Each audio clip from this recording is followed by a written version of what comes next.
All right, Jonathan Kay is my guest. I appreciate your time, Jonathan. Thanks for getting into the Jim Fannon show. And I've been following you. What's up with Tabitha Southey?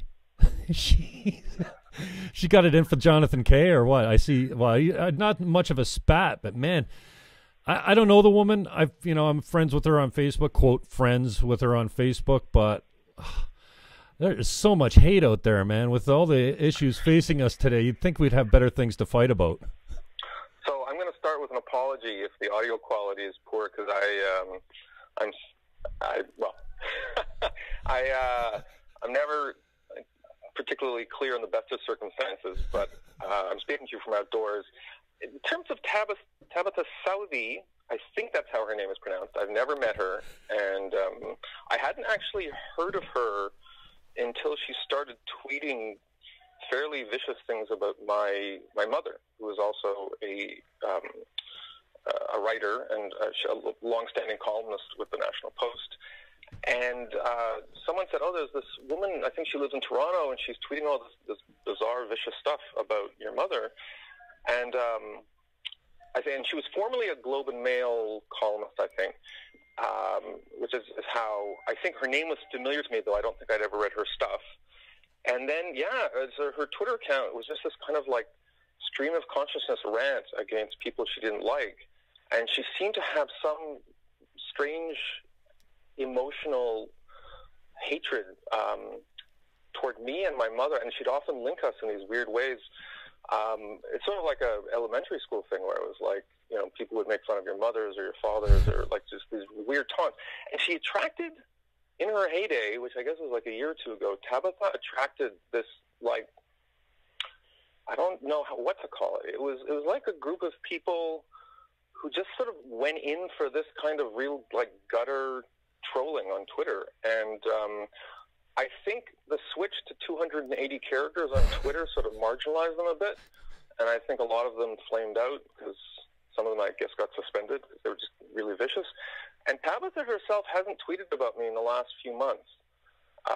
Someone told me that her employer had a word with her or something. I have no idea. I don't know the gossip. Like I said, I don't know her. I've never met her. Unbelievable. The hate that can spew from, and I suffer from it as well. You get to a point where you start asking yourself the question, I don't even know this person. How can I have such strong dislike and such hateful feelings for them? And I mean, we're all prone to it, I think, and social media exasperated it. I just looked at a post of hers of September 12th, where you were talking about a bike accident and a writing that went downhill or something. Well, someone told me, again, I'm just going to repeat for the third time, I've never met her. But there's all these theories on Twitter and sort of just in Canadian media circles more generally, like what happened to her. Because at one point, my understanding is that she was regarded as, I don't know if she was a first-tier columnist, but she was seen as like a funny, I think she was marketed as a humor columnist. And if you look at her stuff now, some of it kind of purports to be comedy, but it's always like sort of fairly predictable jokes about the same 3 or 4 people, like easy targets like Ezra Levant and Doug Ford. The gossip is that something happened to her.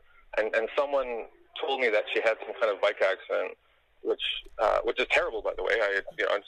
People die from bike accidents and get terribly injured. And if that actually did happen, I feel awful for her. But that apparently since that time, she hasn't been the same writer. And that coincided with this strange and unsettling turn on social media that she's exhibited. I don't know the truth of it, but a lot of people have told me that she did have some kind of personal thing. And I've tweeted about this, that you never know quite how to respond in situations like that, because you often do feel sorry for these people. Like some of the most vicious people on social media often are people who have had terrible things happen to them in their personal lives, or they've had downturns in their professional lives. And Tabitha has had 1 or 2 of those, and you feel bad for them. But then they express that misfortune by really acting out on social media, and making pests of themselves or worse. And then you respond to them the way you would respond to any pest. So it's unpleasant all around. And like I said, I think she she hasn't gone after me or my mother the last few months. But yeah, for a while there, it was strange. She actually has only written, I think, 1 or 2 columns in the last 3 or 4 months too. She may be taking a break from writing more generally. I have no idea. Just not taking a break from social media, obviously. Do you find yourself getting dragged into these, dragged in by these trolls, for lack of a better word, and into Twitter scraps where you find yourself defending yourself or conversing with anon accounts that are just obviously off the rocker? Less so now. Okay. Did you have to make a couple of months, because trolling often seems like sort of a random thing.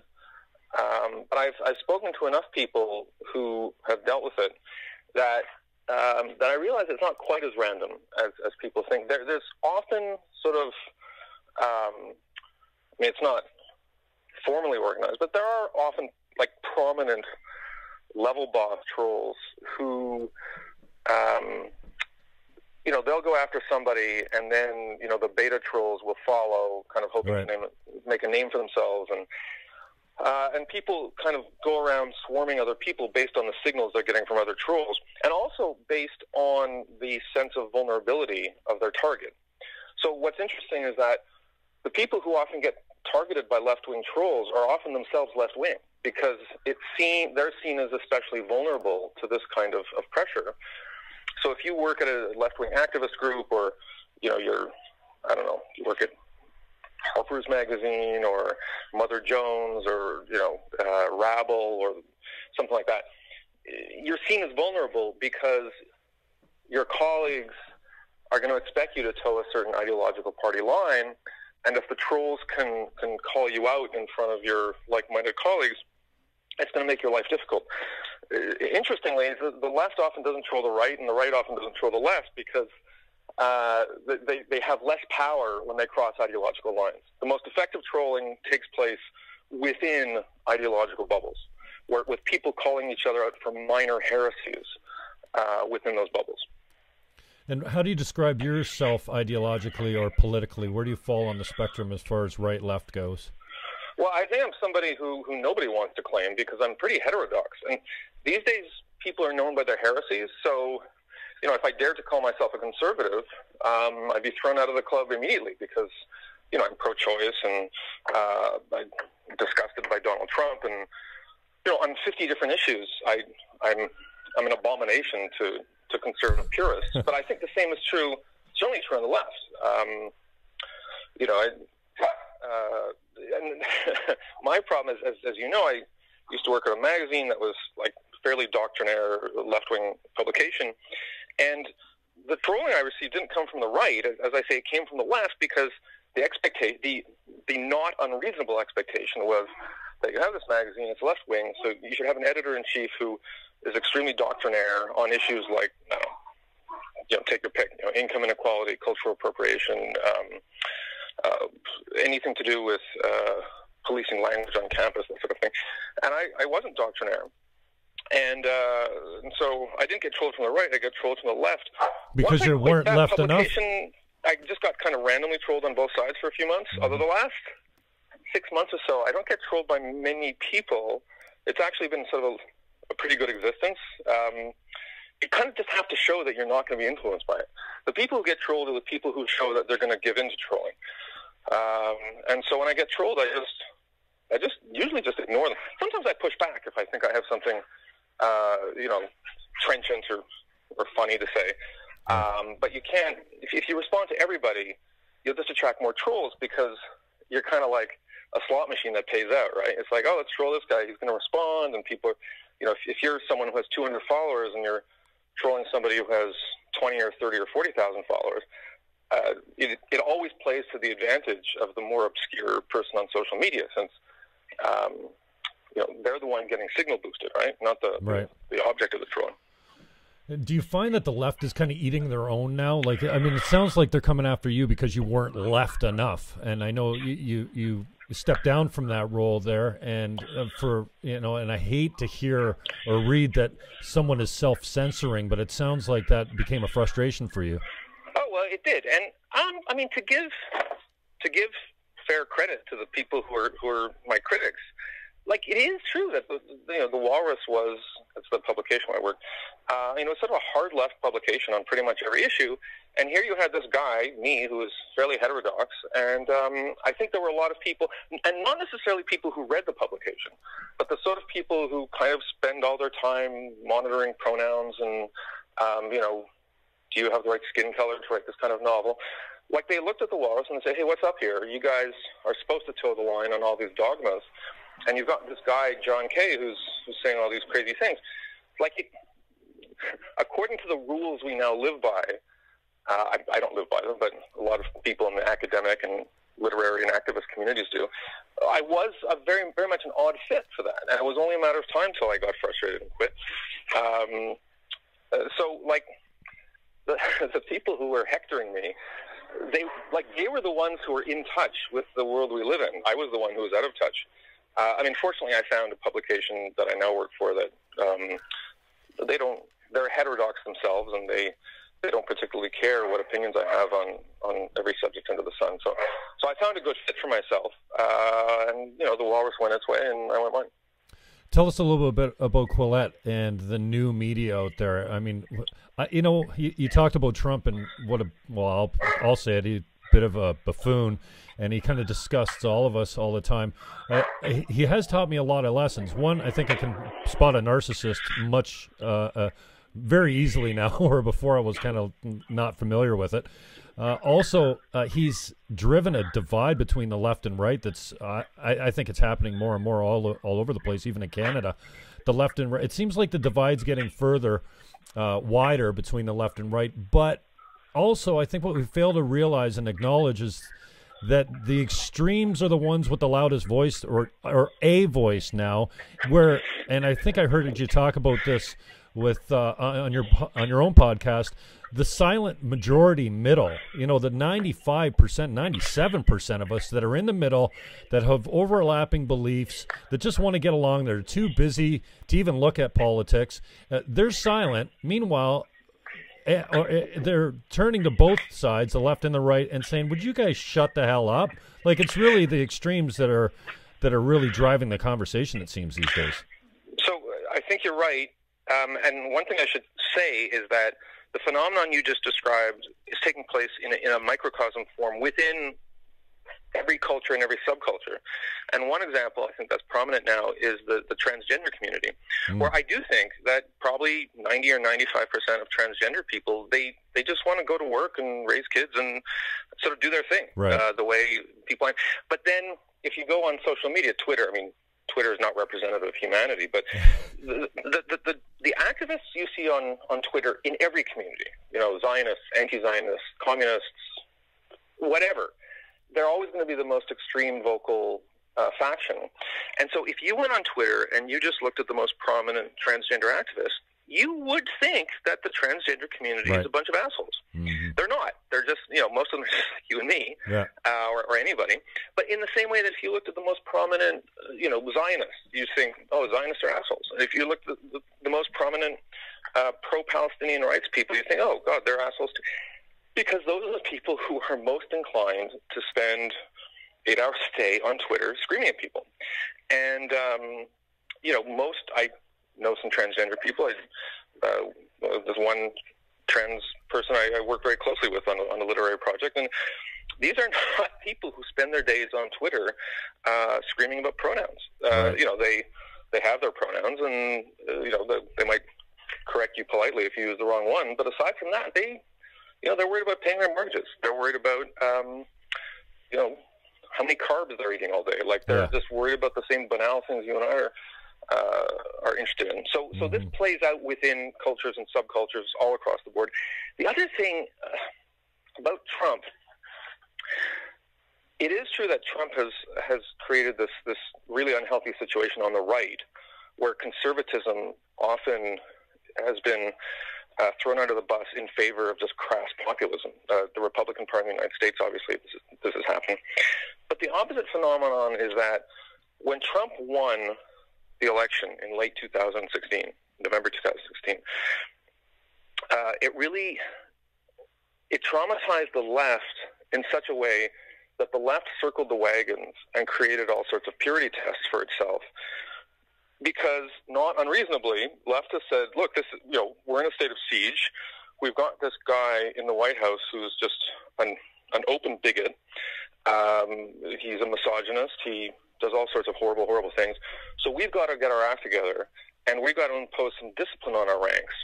And I did notice that the election of Trump coincided with the breakdown in social relationship between me and some of my friends who were leftists, who formerly we had gotten along quite well, but suddenly I wasn't left enough for them. And I think within their subculture, it was decided that, unless you believe the following 47 things, you're not going to be an effective foot soldier in the battle against Trumpism.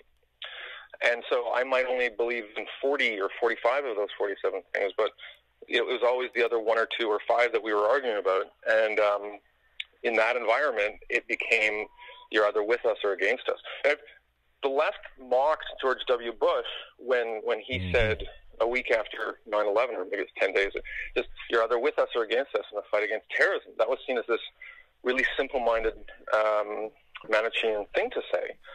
But I think tribalism being what it is, whenever people feel under threat on all sides of the spectrum, they say the same thing. And unfortunately, that's kind of been the dominant theme in the conversation on the left over the last 2 years. Tribalism, I'm glad you touched on that. I want to hit on that as well. But let's get back to, Trump, for me, also has kind of shone a big bright spotlight on media bias. I don't think I was as in tune as I am now. Now when I turn on CNN, it's like, come on, MSNBC, even CBC, they do a better job disguising it, I think. But talk to me a little bit about the bias in media. I mean, it seems like you're either one or the other. You're either left or right. And that's what I like about Quillette. They seem to not be jumping into that political fray. They're just having, long-form discussions, essays almost, where you wouldn't read in a normal magazine because of the word content as far as numbers go. But talk to me about your frustration and the media bias that you see out there. So, media bias.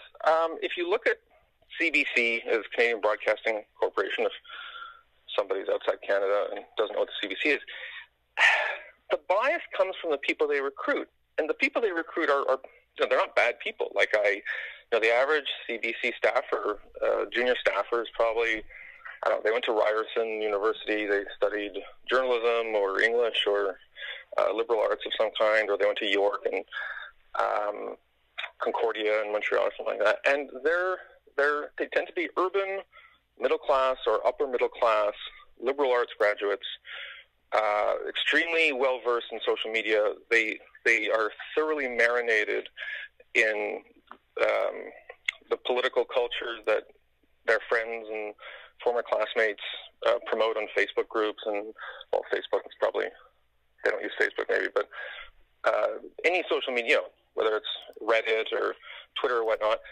And they embrace a sort of groupthink, sort of hive mind on most issues.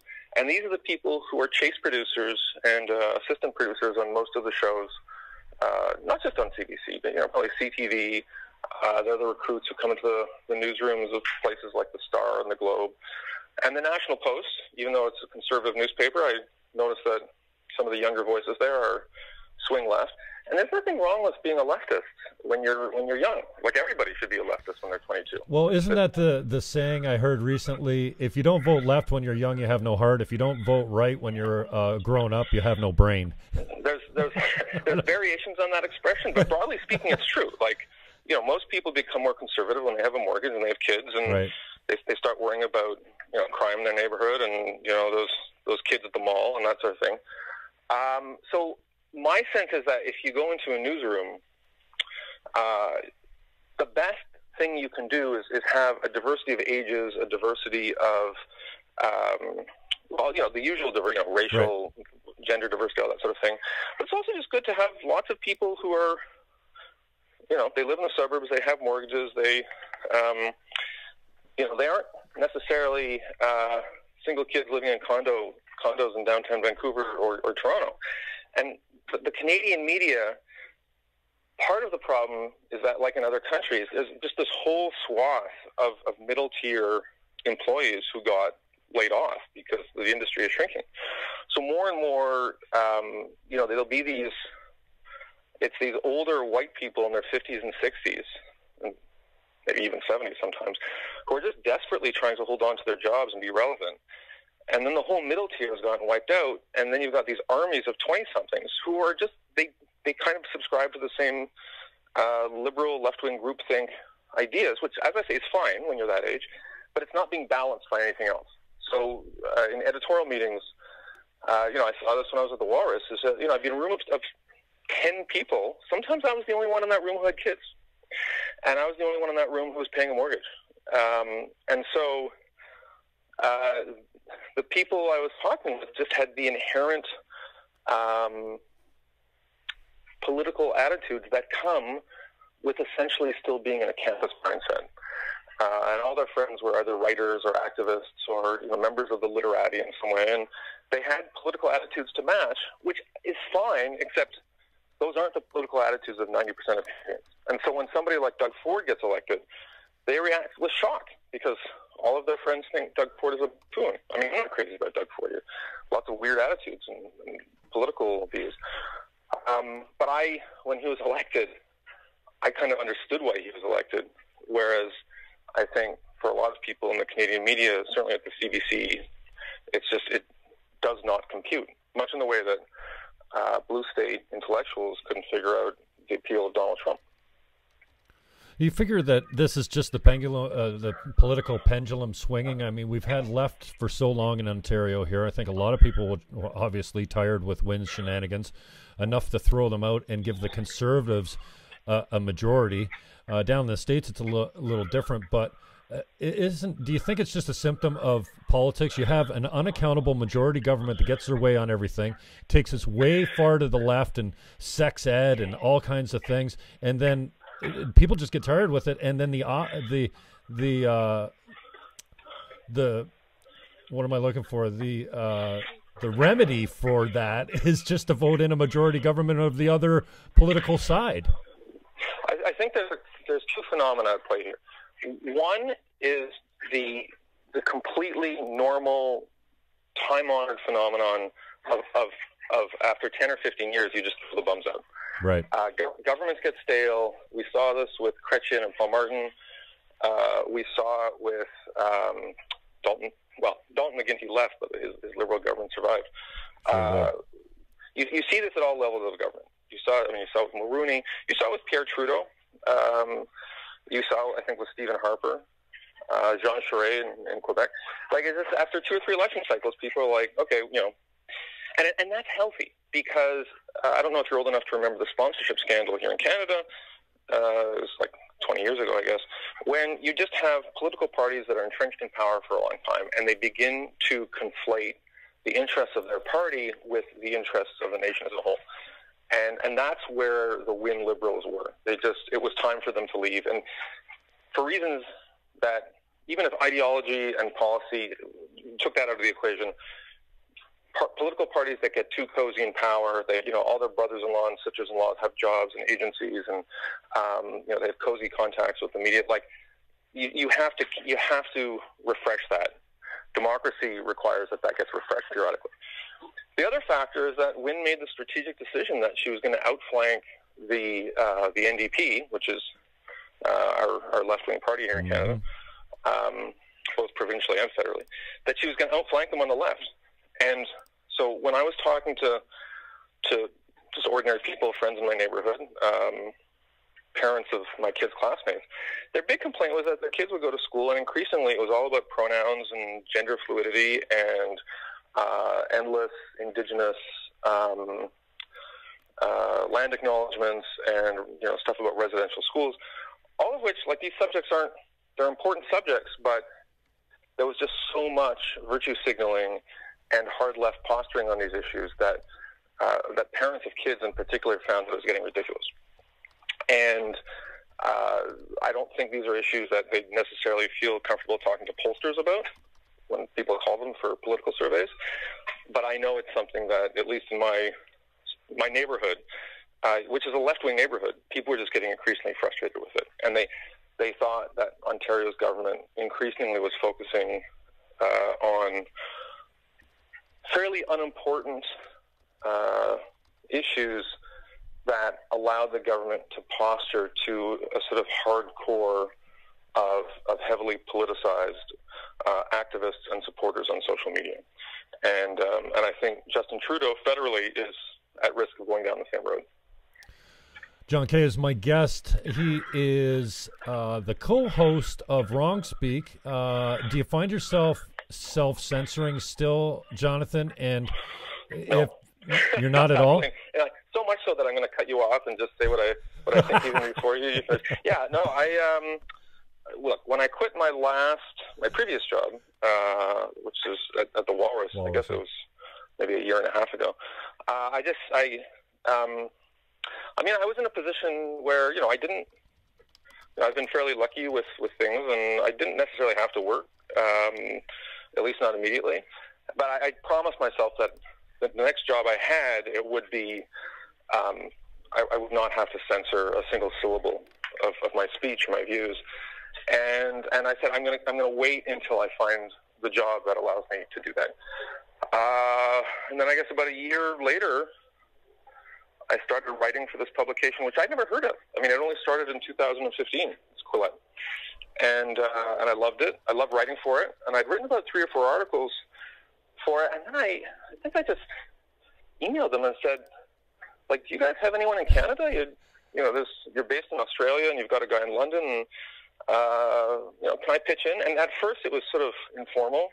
And I started editing for them and recruiting writers. And it was sort of like I guess you could say an audition on both sides. And I loved the experience. And now I full-time editor there. I've got 3 commissioned book projects going on, and I do Wrongspeak and a few other side projects that I enjoy doing. I'm big into board games, writing a book about board games. It's my passion. But Quillette is really, Quillette helped restore my faith in journalism, because it's not pro-Trump. It's not like, there's no white nationalism or alt-right bullshit. There's none of that stuff. I have no tolerance for that stuff. It's just classic liberalism.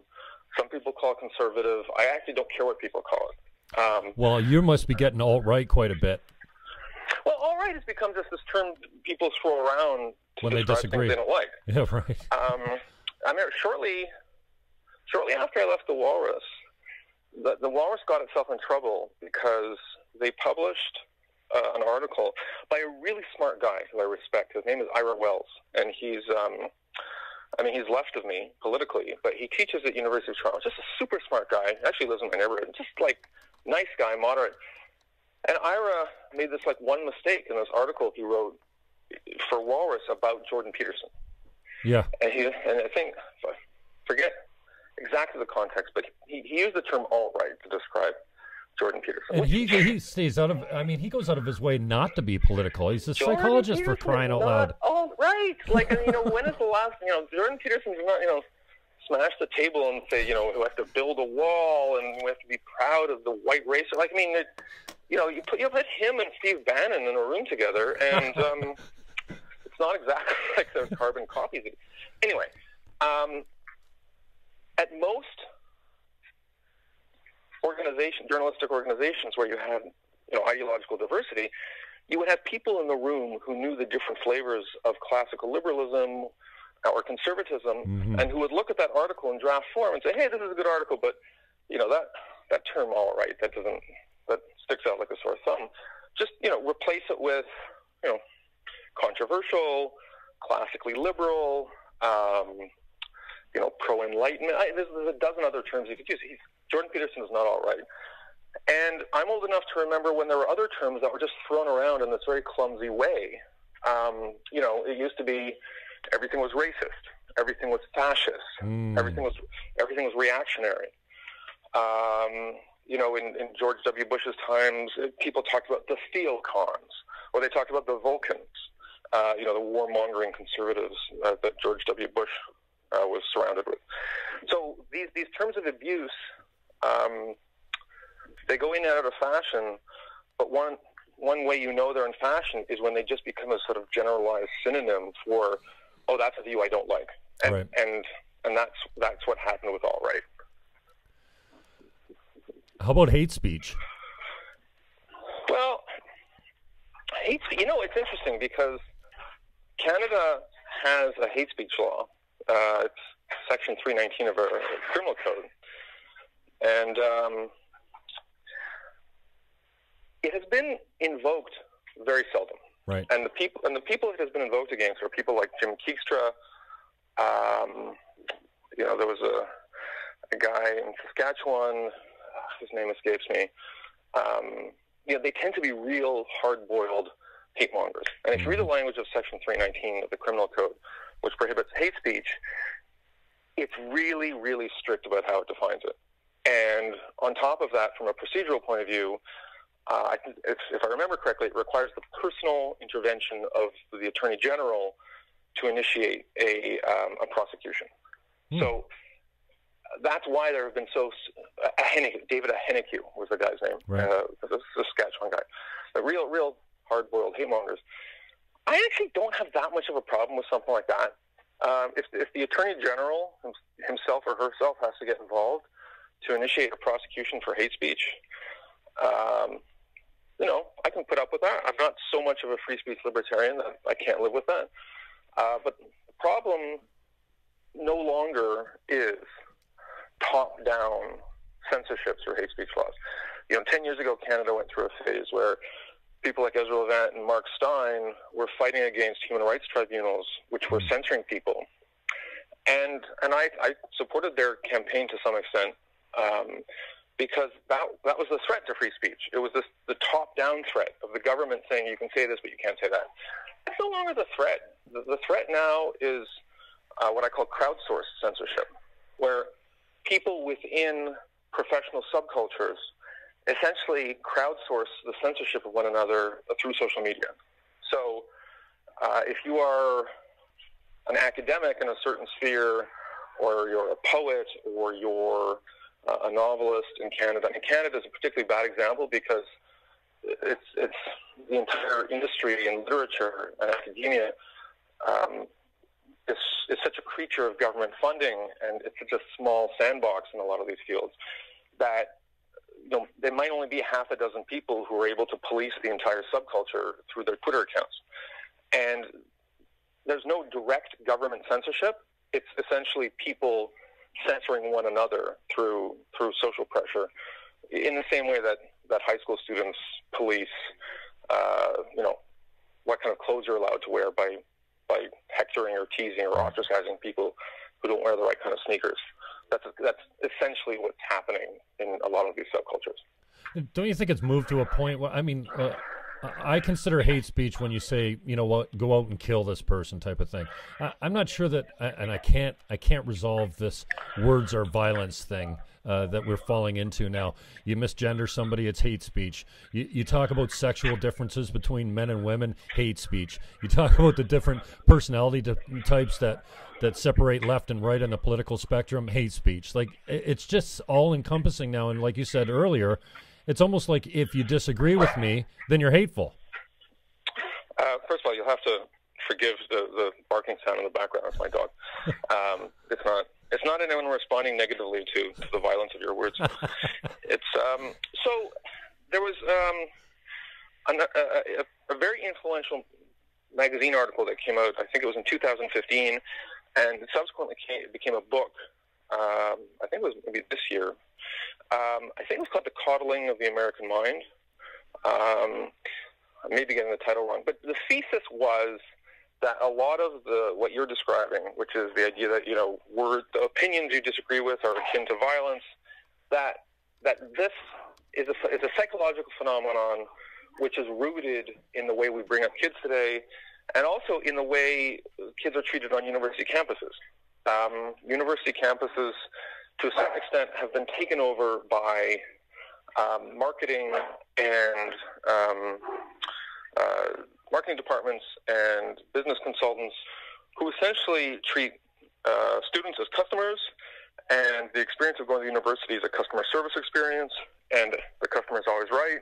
And if a customer comes to you and says, I really feel traumatized because my gender studies teacher showed us this video and there were no trigger warnings, even though pick any of the satirical examples that people have been talking about for the last few years. 10 years ago, or 20 years ago, no one would have taken that seriously, but now they take it seriously because the students are seen as customers. They're not seen as people who are there to be educated. They're seen as people who are there to get value. Dollar signs. And and as a result, the administrators respond in the same way the manager at McDonald's responds when you say, you know what, this Big Mac just doesn't taste right. The manager at McDonald's is never going to say to you, oh, well, aren't we picky? Like, the manager at McDonald's is going to say, I'm so sorry, let me get you another one. Customer's always right. So go ahead. Customer's always right. The customer's always right, which is great when you go to McDonald's, but if you've got kids who have grown up in that environment, I don't think it's a coincidence that, as other people have pointed out, the schools where political correctness is most out of control tend to be the schools where you've got the most privileged, coddled sets of students. At Yale University, that insane outburst took place, I think it was 2015, where thousands of students became traumatized because a professor had the temerity to send out an email that said, hey, maybe students don't need guidance in what Halloween costumes they wear. They can make up their own minds, and if someone is Scottish and wears a sombrero, it's not the end of the world. And the whole campus went nuts. Or at Evergreen State College out in Washington a year ago, a little more than a year ago, I guess, you actually had one professor, Brett Weinstein, who he had to flee the campus. And this is a leftist. I think he's a biologist. He literally had to flee the campus. You had students actually putting flashlights into cars looking for him because he had the temerity to say, you know what, I'm not going to participate in a racist movement. There was this weird day they have there where the white people have to leave campus in solidarity with something. And he said, you know what, this is stupid. I'm a liberal. I support multiculturalism and inclusion and diversity, but I'm not going to leave the campus on the basis of some kind of segregated fad. It's just stupid. I'm not going to do it. And on that basis, they treated him like he was, some kind of war criminal. It was beyond parody. And these are kids. This is Matt Groening's alma mater. This is a very liberal school, and there's a lot of. They're not all pampered kids. I don't want to pretend that everybody on campus is pampered, but the people who have it hardest in our society, the people who make minimum wage, who change diapers, in old age homes and really have bad jobs and tough lives, they're not the ones who are behind this. The people who are behind this are the people going to $50,000 and $60,000 and $70,000 a year universities. And so I do give some credence to that theory that was in that book. As I said, I think it was the coddling of the American mind. Well, yeah, actually, Peterson just tweeted out an interview with Jonathan Haidt. Yeah, he's one of the authors. He's one of the co-authors, and he was one of them. Lukianoff? He was the other one. And the one you just mentioned is in charge of FIRE, F-I-R-E, which is an acronym for an organization that monitors free speech on campuses. Now, we seem to be going down a really strange road, or maybe we've already arrived. The left's influence on campus. You can't, and I'm hardly a conservative. People might try to, I've been called alt-right lately because I'm standing for free speech, and it seems to me that back in the day when I was left, it seemed that the left was the ones that stood for free speech. Now the left is screaming, you can't speak here. They're trying to block speakers like Peterson, Shapiro, who are, Shapiro's obviously a conservative, but this idea that the indoctrination of our learning institutions is just, dominated by leftist thinking and professors and whatnot. And if you come out as conservative, you're ostracized immediately, it seems. this is not an isolated phenomenon. In general, the people who are the most passionate defenders of censorship are the people who believe they are winning or have won the culture war. So if you look at societies where Muslims or religious Christians are very much in the majority or very much ascendant, those are often places where they're going to try and censor or in some cases even imprison heretics. The Inquisition, the historical Inquisition, was run in societies that were almost uniformly Christian. And if you were a Jew or Muslim and said, you know what, I'm really not big on Jesus, they weren't like, well, okay, that's cool, let's ask someone else in the class what they think. Mm-hmm. They would, they could kill you or exile you. The conservatives did a pretty good job of shutting people up about things like evolution and things like birth control or abolitionism, feminism. Like this, conservatives, when they feel like it, can be monstrous censors. But in the current climate, the conservatives have lost the culture war on a whole range of issues, from gay marriage to bioethics. Like in Canada, it has become borderline hate speech to be pro-life. There are a lot of student societies and student clubs losing funding, who regard pro-life advocacy as a form of misogynistic hate speech. Now, I myself am pro-choice. As on most issues, I'm actually a social liberal. But if you have a religious Muslim or a religious Jew or a religious Christian, or even someone who's not religious but just believes life begins at conception, mm-hmm. And they want to form a club on that basis, a university, more power to them. But like I said, they are in the cultural minority, and as in all ages, the people who are winning the culture war, and there's always a culture, whether or not we use the term culture war, every society is always in a state of culture war. It's just the nature of human political organization. They are the people who want to censor, because if you're winning, you want to freeze the scoreboard. Right. And the best way to freeze the scoreboard is by saying you're not allowed to score any more goals. Mm-hmm. And the way you score goals in culture or politics is by communication and advocacy. Mm-hmm. So if your side's leading 3-2, you want to blow the whistle and say the game's over. Right. Which is what people on both sides do. Right now it's the left that's doing it, but plenty of times in history that the conservatives do it too. Fair enough. How do we create a conversation, or how do we enter into a productive conversation if we're always worried about, you can't criticize the religions or, be subject to being subject to hate speech laws or what have you. We've got some serious issues here. The left and right got some serious issues they need to iron out, especially when you consider that the moderate middle is mute. And men and women, it seems to, again, the extremes are on the tail end of the distributions. But there's many conversations that we need to enter into, and if we're worried about our free speech, then how do we get around that? How do we foster a healthy discussion? I think these things are cyclical, and the usual pattern is that all revolutions eat their own, right? Right. The Bolsheviks destroyed the Mensheviks. And then even within the Bolsheviks, the old guard was consumed by the new. In the French Revolution, the period of extremism within the French Revolution was catalyzed because French revolutionaries started killing each other. And some of the survivors, not all of them, but some of the survivors says, hey, look, this is kind of crazy. And that's now happening among the left. I think earlier in the show, you described yourself as a leftist who became disillusioned with some of the tactics and the dogmatism of the modern left. Quillette, where I work, half our writers fall into that category. Many of my writers still describe themselves as leftist. They're just completely disenchanted with some of the political tactics used by the left. And that's more and more and more you see that. Just give you a micro example. This battle that's taking place between transgender activists and so-called TERFs, which that's an acronym that is a term of abuse, which it's describes feminists who believe, for instance, that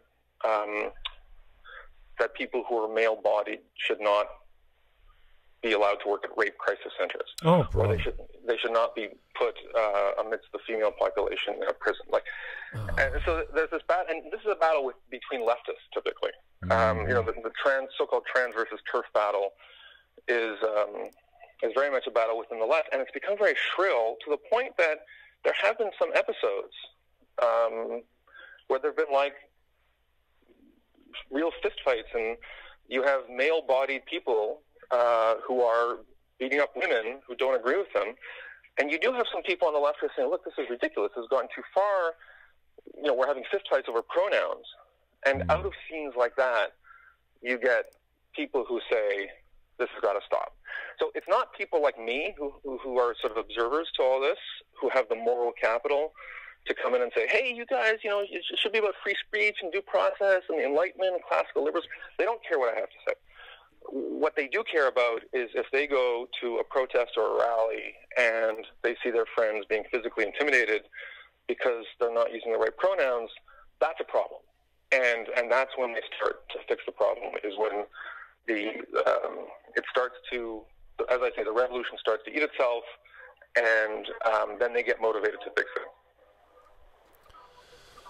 Jonathan Kay is my guest, the former editor-in-chief of The Walrus. He still contributes to the National Post. Jonathan, I got a list here. Newsweek, The New Yorker, Salon, The New Republic, Harper's Magazine, LA Times, The Weekly Standard, The Literary Review of Canada, The National Interest, and The New York Times. Have I missed anything where your publications are getting some pub? Oh, I should say happy birthday also. It was your birthday yesterday, no? I'm not even sure all of those publications still exist. Okay. I should say, in terms of the United States, the publications that I've contributed to most over the last year or so have been Atlantic Magazine, Foreign Affairs, and Foreign Policy. Those are the three publications that I've been contributing to in the United States, because those are the ones that I feel are centrist.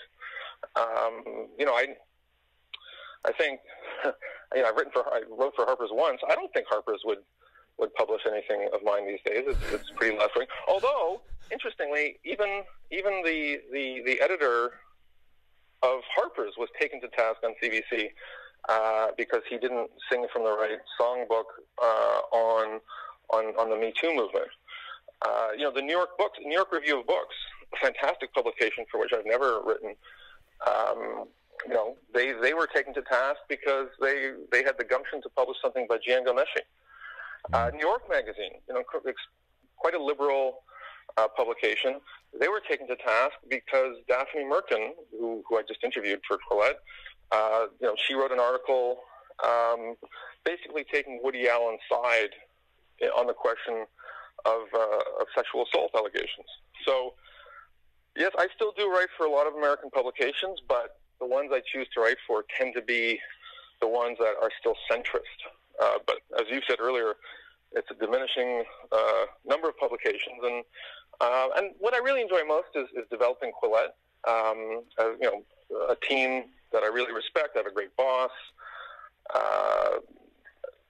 We believe in classical liberalism. It is true that there aren't that many publications that adhere to that, but we're one of them. And as I said before, it's helped restore my faith in journalism. What's your take on the Me Too movement and this latest Ghomeshi sighting with what he had, a 3,000-word essay or something? I didn't read it yet. Yeah, lengthy piece. Look, everyone I talk to says that the Me Too movement was necessary. It was a morally urgent phenomenon, and especially people I know who I'm middle-aged, so I have friends and colleagues who have female children who are already in the workforce. They're already in their late teens or 20s. And the stories they come back with are really bad. Like, women often are mistreated. And, sometimes in really bad ways, but often just in sort of everyday ways that are, sort of the verbal equivalent of ass pinching, right? Mm-hmm. So I do think this movement is necessary. And some of the stories that came out of it, some of the conversations that came out of it were really, really necessary. The fact that Harvey Weinstein was able to do what he did for decades is absolutely disgusting. Mm. The problem is, as is often the case, there's very little moral nuance between somebody like Harvey Weinstein and somebody who might have done something 1,000 times less worse. Well, yeah, I think we saw where, who was it in Hollywood there that, was kind of ranking sins type of thing and saying, a pedophile is not the same as, a lewd comment in the office type of thing. I can't remember who it was, but, and that person got raked over the coals for it, absolutely, right? Absolutely. Yeah. So you get people raked over the coals for making the kind of moral distinctions we make in our everyday life, So, again, this happens to all movements. And sometimes you just see people who are just flat out falsely accused. It's rare, but it does happen. Stephen Galloway at UBC, University of British Columbia, is an example of that. Famous author who was attacked with just completely fictitious allegations of rape. Steve Paikin? So I'm sorry? Steve Paikin? Yeah, Steve Paikin. In his case, the allegation. So Steve Paikin is a prominent broadcaster here in Toronto, and in his case, the allegation was that he propositioned a woman and said that he'd get her on air if she had sex with him. This is a complete. For anybody who knows Steve, I won't get into the details here, but it was just everybody knew it was BS, and. So it's rare, but people do get falsely accused. Ghomeshi is an interesting case because, by his own admission in this article he wrote for New York Review of Books, his behavior really was bad. Like, he acted like a jerk. He was never convicted of a crime, but he'll probably never work again in Canadian journalism. Was the New York Review of Books correct to run this essay by him? It's reasonable for people to debate about it, but I feel very uncomfortable that people will opt for essentially de facto censorship as a form of punishment, because once that becomes the norm, that people who are accused of bad things, even if they haven't been convicted, that they should never be heard from again in society. That's kind of a creepy prospect. A lot of people didn't want Stephen Galloway to say another word in public after he was accused at University of British Columbia, but we now know that the charges against him were completely fictitious. So if that principle had been pursued, a completely innocent guy would have been shut up for the rest of his life. And one of Canada's best novelists, and he did say his piece. He wrote a long piece for the National Post a couple of months ago. Now, he was silent for a long time after his accusation, though, correct? For about 2 years, he didn't say a thing on his lawyer's advice. Imagine living that way under accusations, false accusations, and then having to keep your mouth shut, or choosing to keep your mouth shut for that long. Wow. And amazingly, there are still people, a very small handful of conspiracy theorists in Canada who still maintain that no, the investigators were all wrong, that Galloway was a rapist, and they still go on social media and say these things. They seem to believe they live in a world where libel laws don't apply. I have a feeling that world may come to a crashing end in not so long. I'm glad you brought up conspiracy theories. You wrote a book on it, didn't you? I did. What's your problem with people that buy into conspiracy theorists? Somebody used to call me a conspiracy theorist I've been in the hemp business for a long time, and there was it's not a theory, it was a conspiracy against hemp, for crying out loud. That's history. But you wrote a book on it, and I think you focused on 9/11. Talk to me a little bit about that. So the book is dated because it came out in 2011, which is it's only 7 years ago, but that's a long time. Right. We live in the Trump era now, and I described Trump in the book as this crazy guy who was a birther and whatnot, and then now he's president of the United States. So, it's a different world. One thing that has changed is it's harder for conspiracy theorists to back down and not lose face. So when you talk about the people who still believe that Galloway is guilty, I don't know that they actually still believe Galloway is guilty. What is the case, rather, is they spent the last 2 years just tweeting incessantly their certainty that Galloway is guilty. And then we now have this report from a former British Columbia Supreme Court justice. Her last name is Boyd, B-O-I-D, saying that Galloway never raped anybody, and it's very embarrassing if you're a novelist or a poet who has spent the last 2 years, or 2.5 years maybe, just tweeting about how this is the crime of the century, and it turns out there was no crime at all. It's humiliating to then go on Twitter and say, you know what, those 875 tweets I did about how Galloway is guilty, turns out I was wrong. Like, that's mortifying. So it's much easier to say, you know what, the whole system is rigged, and everyone's a sexist, and maybe they even believe it. Conspiracy theorists convince themselves of things that simply aren't true. Mm-hmm. On that same line of thinking, you interviewed Alex Jones, which I think is wildly entertaining and crazy, as batshit crazy. I'm not a huge fan. I don't watch his stuff all the time. I just think, everyone's got the right to his opinion, and he is aggressive. You saw him accosting who was it? The last congressman. He got in his face. Rubio. Yeah, Rubio. And Rubio didn't handle it well. And I think Alex Jones is absolutely hilarious. He's a little bit of a pest, and he kind of beats up on people. But how did your interview with Alex go? So, interview with Alex went, well, it's interesting. It's described in the book. But one thing I'll say about Alex Jones is the big mistake he made from a PR point of view is when he went after the parents of Sandy Hook kids. Right, that's what everyone always brings up. As maybe many people will know, there was this horrifying conspiracy theory, completely untrue, of course, that said that the Sandy Hook murders never happened, and that the whole thing was staged, and that the parents of these dead kids were somehow complicit.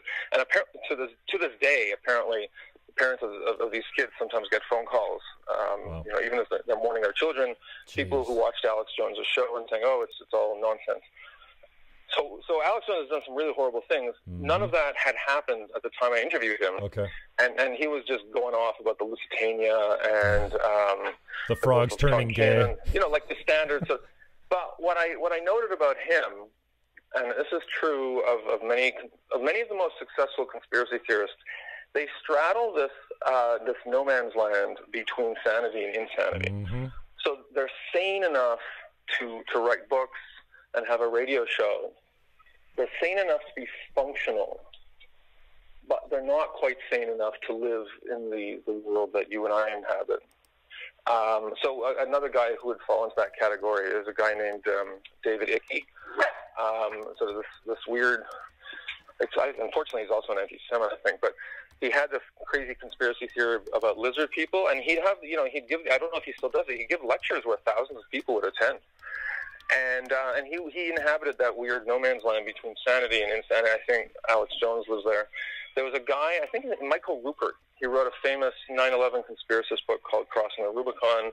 I interviewed him in Culver's, where was it? In California somewhere. He committed suicide. I was kind of sad a few years after I interviewed him. And he lived in this weird no man's land. That is often where some of the most successful conspiracy theorists live. Because, as I say, they can run Twitter accounts and Facebook groups and write books. They're functional, but their hold on reality is not consistent with what you and I would regard as a 100% sane frame of mind. I think a lot of that stuff is just an act. It's just like having a stage personality. You know what? I mean, I've done a radio show before. I am not Jim Fannon on that radio show. I'm a radio host. I'm not, I often say this too on social media. But I'm going to push back on that. The reason I'm going to push back is, I agree with you. Like, if you're a radio host, you have to have a big personality for broadcast media. But some of these, the reason I'm pushing back in the case of conspiracy theorists is I've met people like Michael Rupert, or there's a guy named Richard Gage who's a big 9/11 conspiracy theorist. They don't make a lot of money. Like Richard Gage, this guy, I think he still runs a group called Architects and Engineers for 9/11 Truth. He travels, I think he still travels around the whole country, speeches about how the fall of the World Trade Center was an inside job. He's not like Alex Jones, where he's got millions of followers. Like he lives out of a suitcase, and for somebody like that, I don't think it's an act, because if it is an act, then what's the payoff, right? Right. If you're a radio host, you've at least got. I don't presume to know how much every radio host makes, but usually it's enough to pay a mortgage if it's a full-time job. That's Barely. not the case for most conspiracy theories. Yeah. Jonathan K. is my guest. Jonathan, I appreciate your time. Thanks for coming in. I've kept you way too long, but just on the way out, I don't want to get off the phone. I actually go show a house and I'm trying to make a living. But talk to me a little bit about Deborah So, Wrongspeak, and the new podcast. First of all, I love Deborah So. A powerful woman, beautiful, articulate. On Joe Rogan, I think that was a great spot for her to kind of get some exposure, even though Rogan really didn't let her talk all that much. Would you please tell her? 3-hour show, and I think Deborah said about 45 words. And I am just so charmed by her voice, if you can believe that. She just got this really sultry voice. Tell me how that's going, and what do you expect that to grow into? So that podcast is called Wrongspeak. If you use iTunes or Stitcher or any of the 800 programs that people listen to podcasts on, you can download it. We've only done there's 4 episodes we've done in the last couple of months, but we've got 3 more coming out in the next couple of weeks, including one is a great show with David Frum. One is we're doing it on this turf versus trans thing that we've been talking about. Right. And at least one, maybe 2 more episodes. So these are all things we recorded. Deborah is now, she's not just the host of Wrongspeak, she also does a lot of the content production. She is the brains behind the operation. I go on and ask dumb questions and she answers them. As you may know, she's a PhD in neuroscience, and so she's very well placed to address a lot of the issues we talk about that arise in academia, whether it's in the sexual orientation or psychiatric issues. We've had a show on James Moore. We talked about autism, stuff like that. So yeah, she's a great talent, and we're probably going to do Wrongspeak until she outgrows me and goes off and gets her own show in Hollywood or something. Oh, I think she's great and a strong woman. There's nothing sexier than a strong woman, and she has been able to stand her ground and say hell no to anyone that's come by and say, you know what, you can't say that. I mean, she is trained and holds a degree in that area, and it's nice to see, a woman with that type of knowledge and strength and articulation Before we sign off, I should say that as a Canadian, the Canadian media landscape is actually, I would say, dominated by the smartest people. Certainly, the ones who are bravest are women. Christy Blatchford at the National Post. I would put, not a lot of people don't like her, but Peggy Wente of the Globe and Mail, who I often disagree with, but she actually, she has the balls to say things that 99% of people wouldn't. My own mother, Barbara Kay, also at the National Post. She's great. The Literary Review of Canada is run by a strong, smart woman. Adrienne Batra, the editor-in-chief of the Toronto Sun. Toronto Sun's a tabloid, and it's not exactly the Times literary supplement, but it's got the fact, that anybody is going against the party line on a lot of issues. Right. You have to have a lot of backbone to do it, and Adrienne, Barbara, Deborah, Christy, it's a small group of people, and here in Canada, it's mostly women who are doing the heavy lifting, pushing back against political correctness. So we owe them a great vote of thanks. And my own boss, by the way, she's an Australian. Claire Lehman, Claire Lehman, super smart, and if it weren't for her, I think I'd just be running my own board game cafe because I've lost faith in journalism. So there you go. Jonathan K., I appreciate your time. How can people get a hold of you if they want us to shoot you a message? Just come to my house and knock on the door, which is on Twitter, I'm JONKAY. Or actually, I'm also, if you want to pitch me for Quillette, I'm at john@quillette.com. Awesome. I'm going to send you a piece in the next couple of months. Talk about this crazy person we interviewed in the Brother, I really appreciate your time. Thanks for doing this. We could talk for hours and hours. I know you don't have that kind of time, and I got to run too, but I'm going to look to touch you up in the next few months. Maybe we'll do this again. Thank you. It was fun. All right. Awesome. Thanks. Take care. Bye. That's John K. Everyone. We had some technical difficulty getting him in today, but we made it, and he had his own mic for the speakerphone, and we had to go Facebook Live, which means I'll come to you later with the YouTube. It looks like we actually are already broadcasting the current version with the good audio with my $17,000 microphone. So nothing more booked. I'm going to chase down a couple more personalities to talk to over the phone.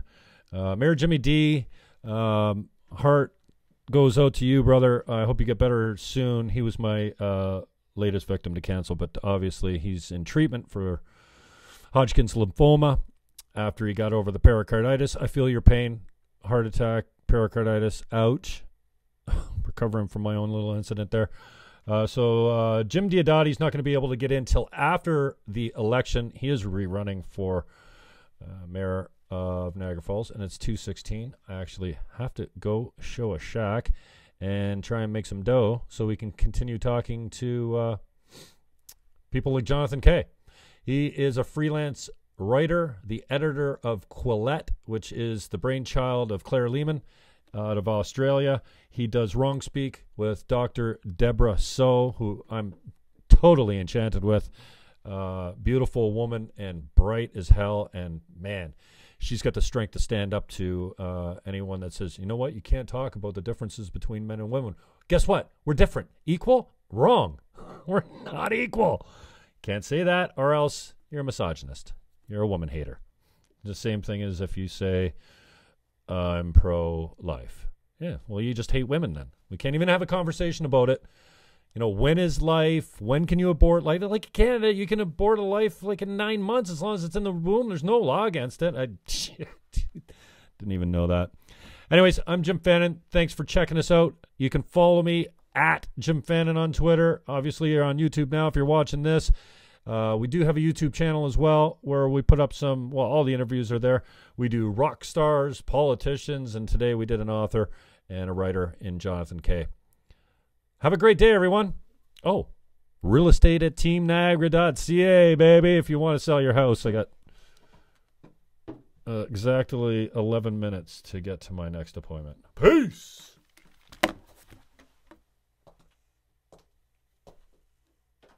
Say goodnight now. Good night now.